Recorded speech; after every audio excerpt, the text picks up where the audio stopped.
மேலே போகும் முகிலை எவரும் கீழே வீழ்த்த முடியாது. அடவீசுங்காற்றை சிறையில் போட முயன்றால் அதுவும் நடவாது. ஈழப்போரும் இதுபோல் தானே எவரும் அழிக்க முடியாது.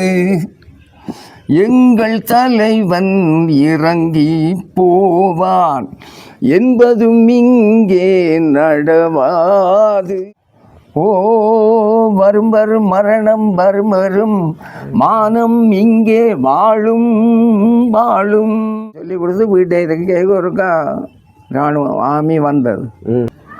1:30 எத்தினான் சேட்டை கண்ணா முருகனை கண்ணா காட்டினா நடத்தி தான் கூட்டிக்கொண்டு போனால் சொண்டை ராக்கில் ஏற்றி கொண்டு விட்டேன். நாங்கள் வந்து எல்லாத்தையும் கட்டி போட்டு ஒரு பாத்ரூம் போட அதுக்கான் தள்ளி கொளுத்தினேன். இந்த கேள்வியை தான் கேட்டான், நீ ஏக்கத்துக்கு பாடுற நீ.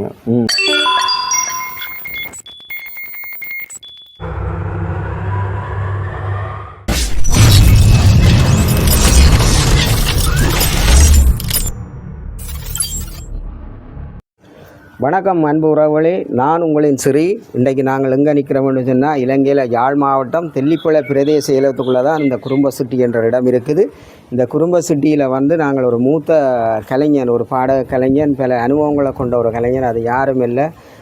உள்ளே போய் நாங்கள் எங்களோட காணொலி மூலம் கொண்டு வரப்போம். அதுக்கு முதல் எங்களுடைய சேனலை பார்க்குற உறவுகள், எங்களோட சேனலை நீங்கள் ஒரு சப்ஸ்கிரைப் செய்து கொண்டு ஒரு பெல்லை தட்டி நீங்கள் நல்லா பகிரவணும் கொண்டு கேட்டுக்கொண்டு இருக்கிறோம். அதே போல் வந்து அந்த பாடகர், அந்த கலைஞன் யாருன்றதை உள்ளுக்குள்ளே போய் நாங்கள் காட்டுவோம். நாங்கள் இப்போ நிற்கிறது தெல்லிப்பளை பிரதேச செயலகத்துக்கு உட்பட்ட குறும்ப சிட்டி என்ற இடத்துல வந்து ஒரு மூத்த கலைஞனை நாங்கள் சந்திக்க போகிறோம். சபையில் வந்து திவாரன் இருக்கிறார். ஒரு மூத்த கலைஞர், அவர்கிட்ட நாங்கள் ஒரு ஆசீர்வாதத்தை வேண்டிக் கொண்டு நாங்கள் எங்களுடைய கலைப்பயணத்தினுடைய நேர்காணலை செய்வோம். வணக்கம் உறவுகளே, நாங்கள் சொன்னபடி திவாரன் என்று சொன்னால் ஈழத்தில் வந்து தாயகத்தில் தெரியாத ரசிகர்களும் இருக்கானும் கலைஞர்களும் இருக்கானும். அவ்வளவு தூரத்துக்கு ஒரு பிரபலிக்கமான ஒரு மூத்த பாடகர் என்று சொல்லலாம். அவைகள் பாடின காலத்தில் நாங்கள் பார்வையாளராக இருந்தது. இன்றைக்கு வந்து வசாவளான் குறும்ப சிட்டி என்ற இடத்துல அண்ணன் வசிக்கிறார். ஆனால் நீண்டதொரு கலைப்பயணத்தை மேற்கொண்டு இன்றைக்கு அவர் ஒரு ஒரு ஓய்வு நிலைக்கு வந்து கொண்டிருக்கிற நேரத்தில் தான் நாங்கள் இந்த காணொலியை நாங்கள் பதிவேற்றம் செய்கிறோம். கடந்த சில நாட்களுக்கு முதல் வந்து ஒரு யூடியூப் சேனல் மூலம் வந்து அண்ணனுடைய பதிவேற்றம் வந்து வெளியில் வந்திருந்தோம். அதை நாங்களும் பார்த்துருந்தோம். நாங்கள் தொடர்ந்து தாயத்தில் உள்ள மூத்த கலைஞர்கள், எல்லா கலைஞர்களுக்கும் நாங்கள் சந்தர்ப்பம் கொடுத்து எங்களோட காணொலி மூலம் வந்து பதிவுகளை மேற்கொண்டு வாரோம். அந்த வகையில் தான் இன்றைக்கு வந்து அண்ணன் திவாரண்ணை வந்து தியாராயான்ற ஒரு பெயரோடு வந்து திவார் அவர் பல இசைக்குழுக்களுக்கு முன்னிலை பாடகராக விளங்கினது.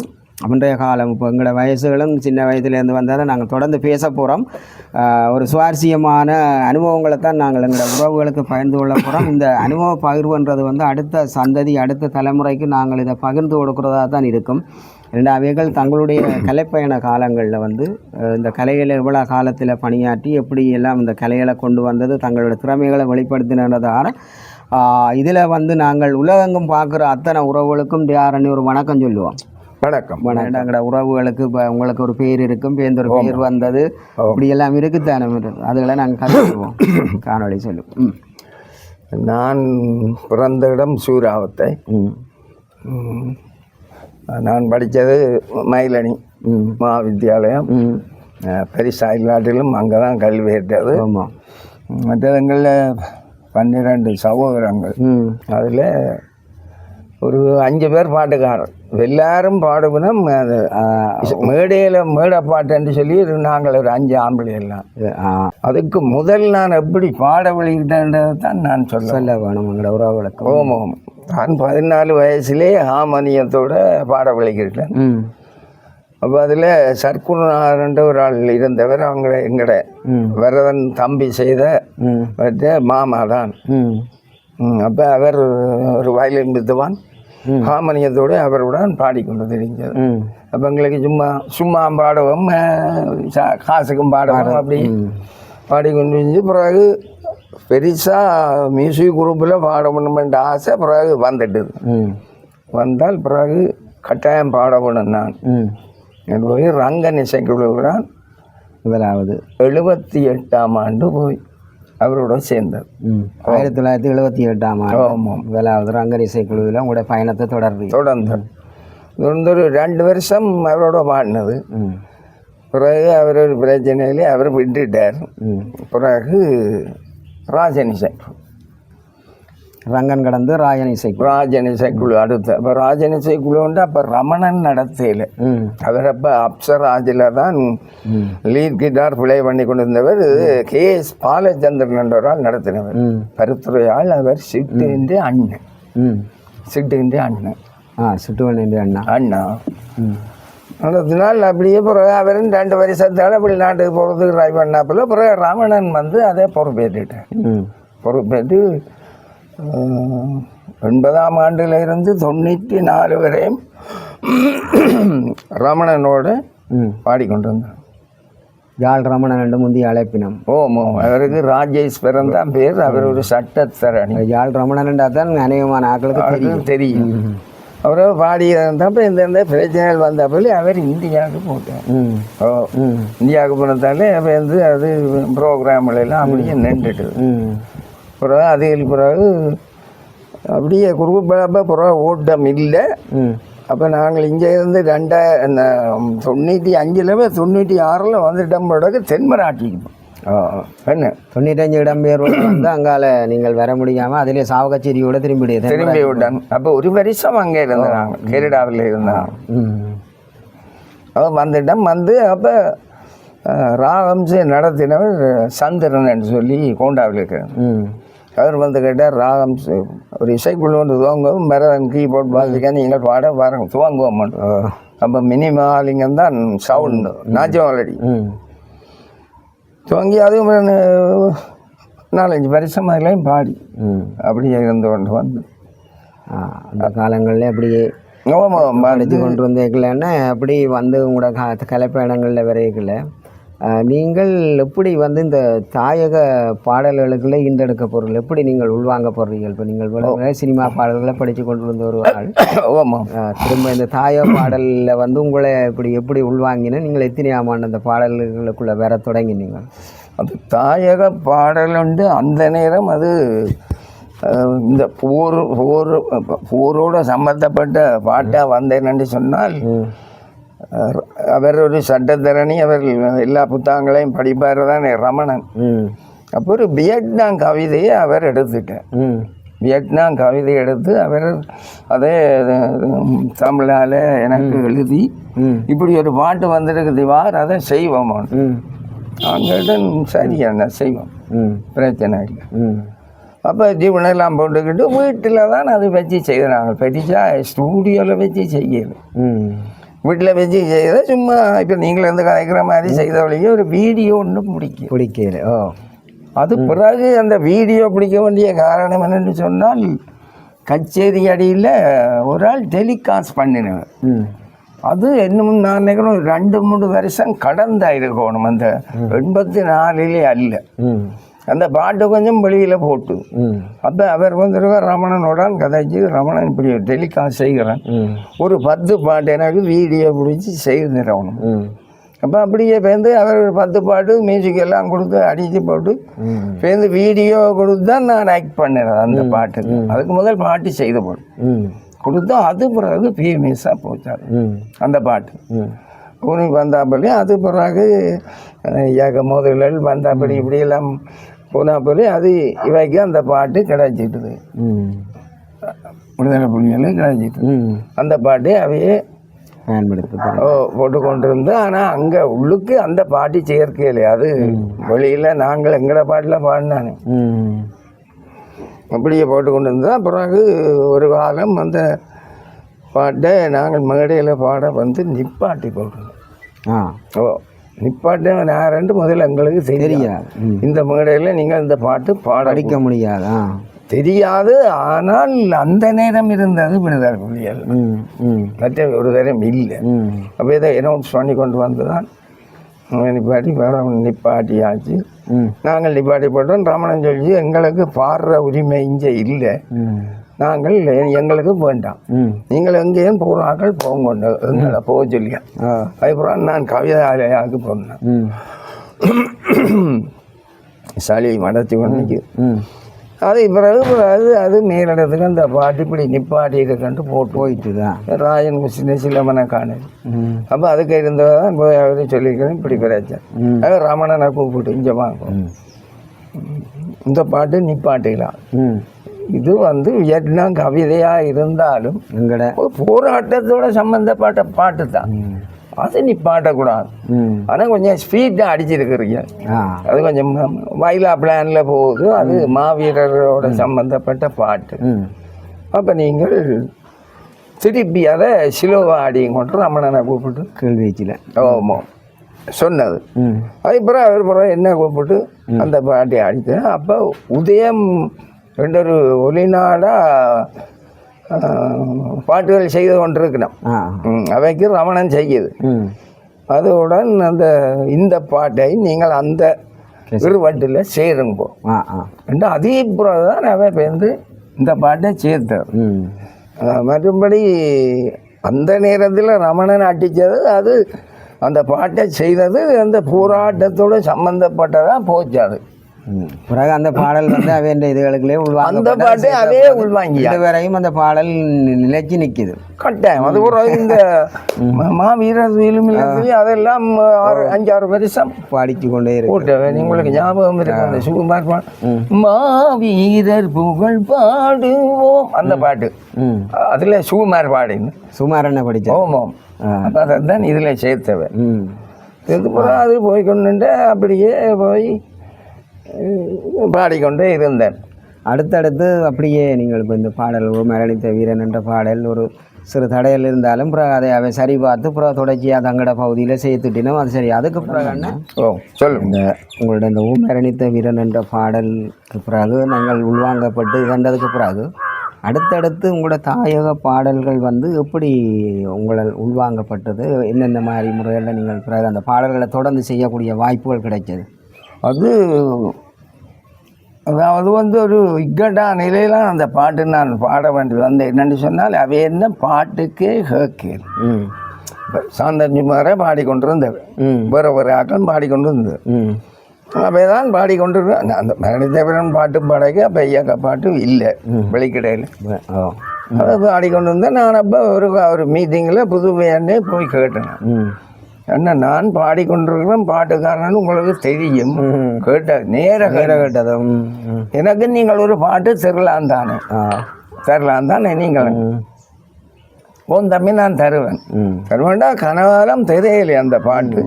நம்பரும் ஐக்கியம் பண்ணி தான் அவர் அந்த பாட்டை தந்தது. என்ன பாடல்? அதில் மேலே போகும் முகிலை எவரும் கீழே விழுத்த முடியாது அப்படி ஒரு பாட்டு.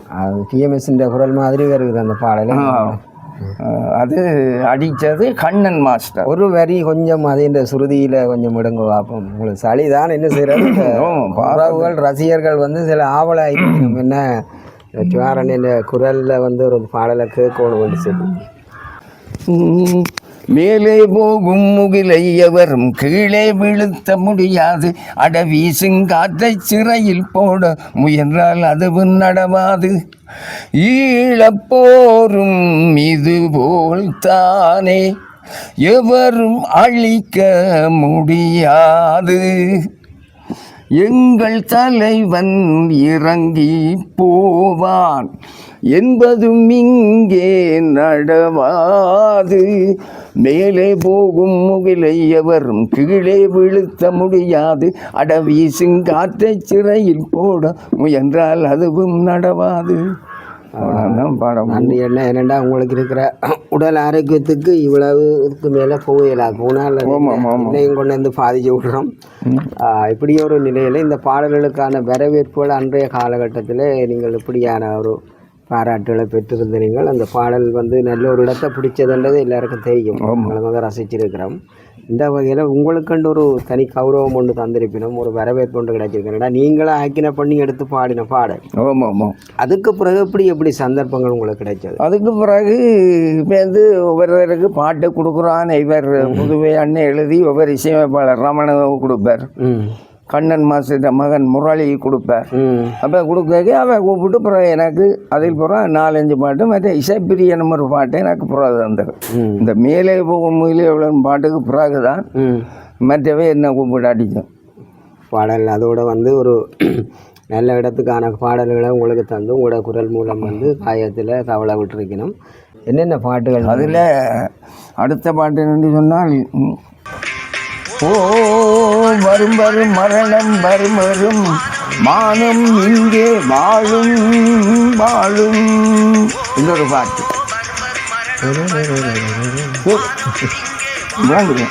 பெரும்புயல் வரும் பூகம்பம் வரும் வானம் சுமந்து போகும் அடி சூப்பர் அடியாது.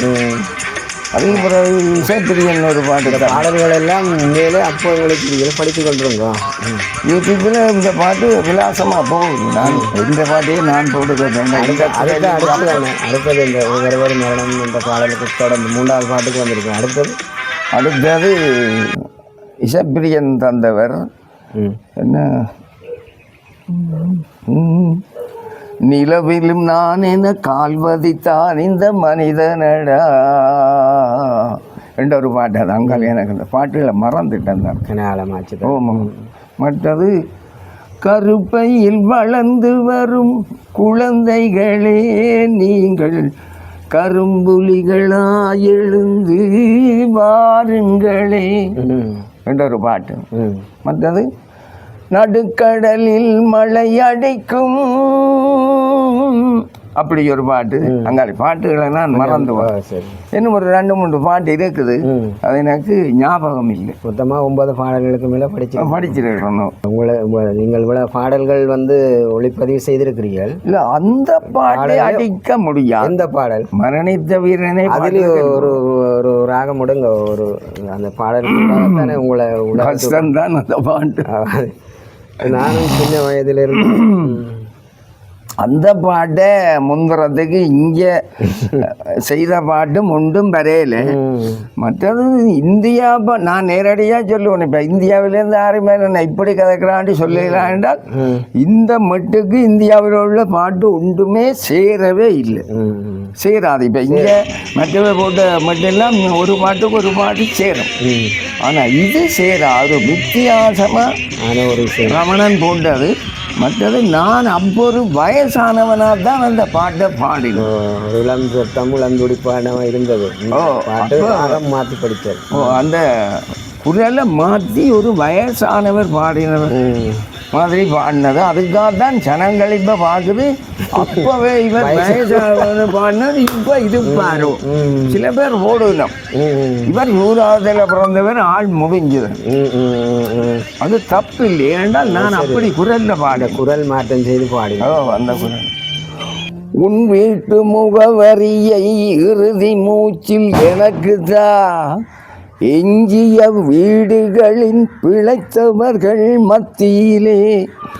உன் வீட்டு முகவரியை இறுதி மூச்சில் எனக்கு தான் எஞ்சிய வீடுகளின் பிழைத்தவர்கள் மத்தியிலே.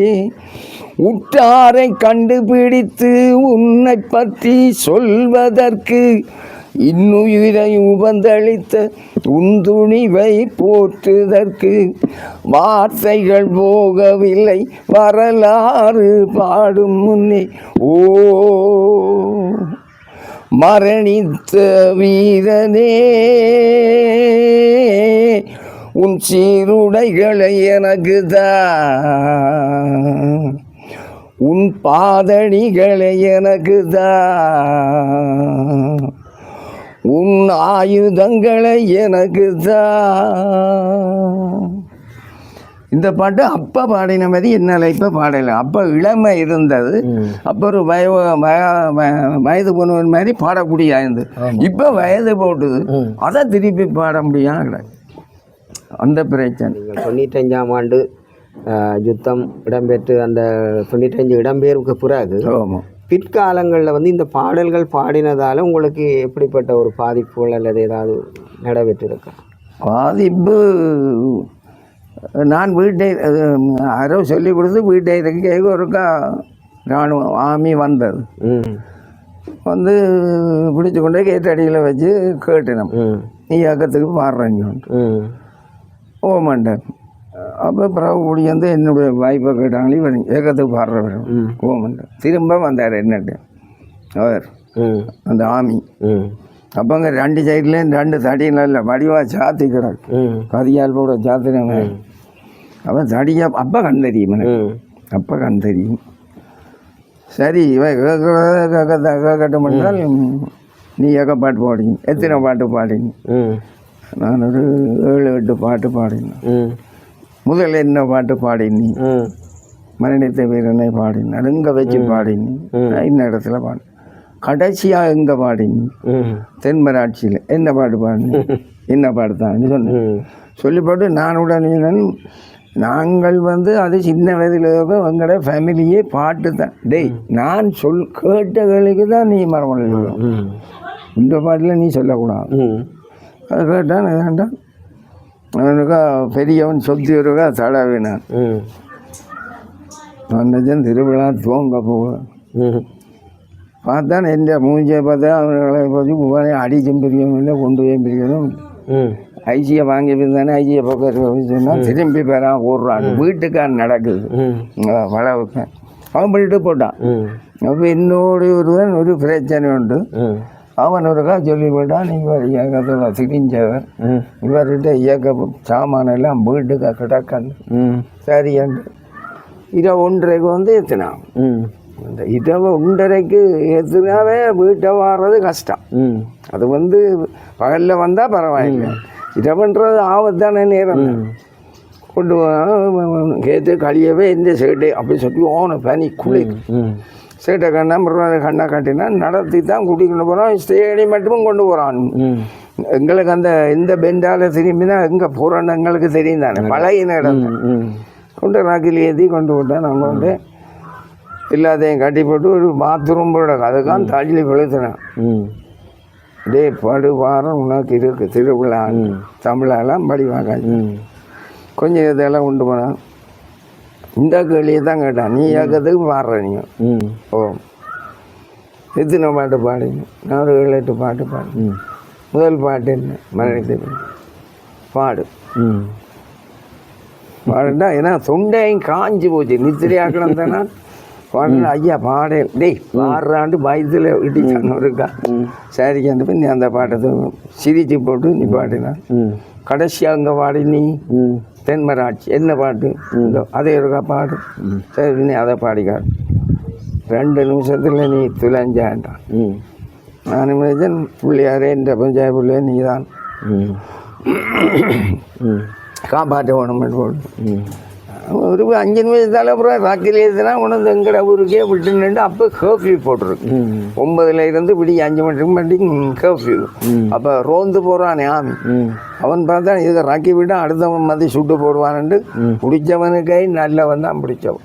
ட்ரக்கிலே வச்சுருந்தான், ட்ரக்காமல் 5 மணிக்கு கோயில் மணி எல்லாம் அடிக்கத்தான் கொண்டே அந்த 10 பக்கத்தில். அப்போ ரயில்வே ஒன்றும் இல்லை, ட்ரெக் ஒன்றும் இல்லை தான். போட்டு போட்டான்னு வந்த போனேன், பிடிச்சி கொண்டு போனேன். அப்படி ஒரு துன்பம் தான் நடந்தது. அப்போ அதே பிறகு எனக்கு கண்ணில் ஃப்ரெஷர் கொஞ்சம் மறைக்கிறது வாங்கிட்டு. அப்போ சனமே அதை அப்படியே அதை நான் சும்மா சொல்லக்கூடாது, இல்லாட்டி கடவுள் வேறு எதுவும் பரத்தம் தந்துருக்கேன். அடித்தது உண்மை, அந்த அடியாலே இந்த கண் பாதிக்கலை. இந்த கலைப்பயணத்தில் அண்ணனுடைய குடும்ப வாழ்க்கையில் பிள்ளைகள் இப்படியான கலைப்பயணங்களை தொடர்ந்து கொண்டு ஒரு ஆம்பளை பிள்ளை 3 பொம்பளை பிள்ளை.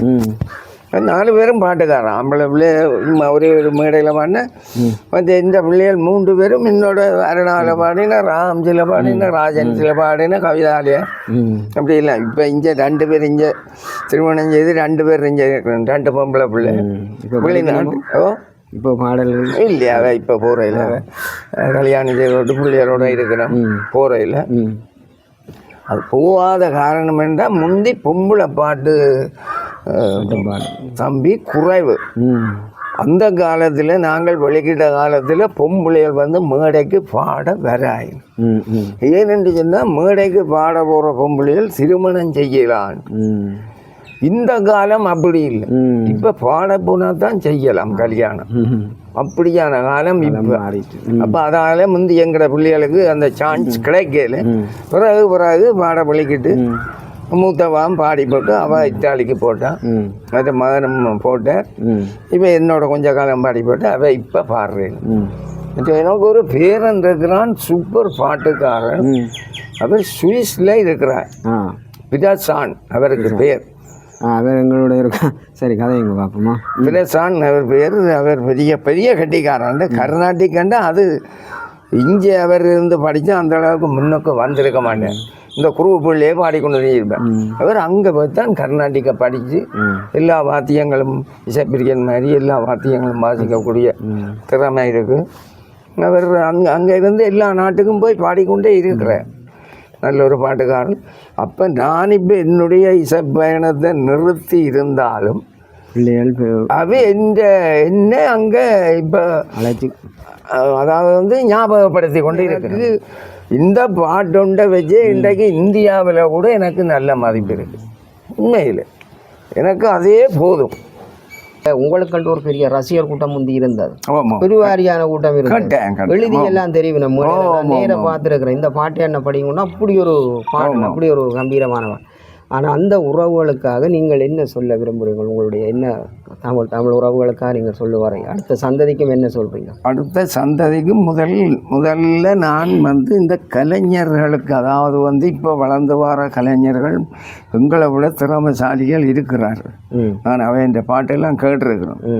அவைக்கு நான் முக்கியம் சொல்ல வேணும் என்னென்னு சொன்னால், நாங்கள் எல்லாம் கஷ்டப்பட்டு தான் பாடினாங்க பாட்டை. அந்த கஷ்டப்பட்டு பாடினதுக்கு என்ன காரணம் என்றால், இந்த கர்நாடிக்கை நாங்கள் கற்றுக்கொள்ளல. தப்பிலும் தப்பு, தவறு. அது எங்களுடைய அப்பா அம்மா விட்டுருக்கலாம் அந்த பிள்ளைய. இப்போ நான் என்ற பேர் என்ன நாங்கள் படிப்பிக்கிறோம், அப்போ எப்போ விட்டுருக்கலாம், அது எங்களோட முடியட்டும். இப்போ இருக்கிற கலைஞர்கள், வளர்ந்து வர கலைஞர்கள், இனி வரப்போகிற கலைஞர்கள் என்ன செய்யணும் என்றால், சங்கீதம் என்றதை கற்றுக்கொண்டால் தான் போய் இலகுவாக பாடலாம். இல்லை என்றால் அது சாந்தனாக இருந்தால் என்ன, சுகுமாராக இருந்தால் என்ன, நானாக இருந்தால் என்ன, நாகர்கோயிலில் ஈழத்து சவுந்தரராயன் இவர் விஜயரட்னம் அண்ணாவாக இருந்தால் என்ன, சில சவுந்தரராயன் பாட்டுகளை நாங்கள்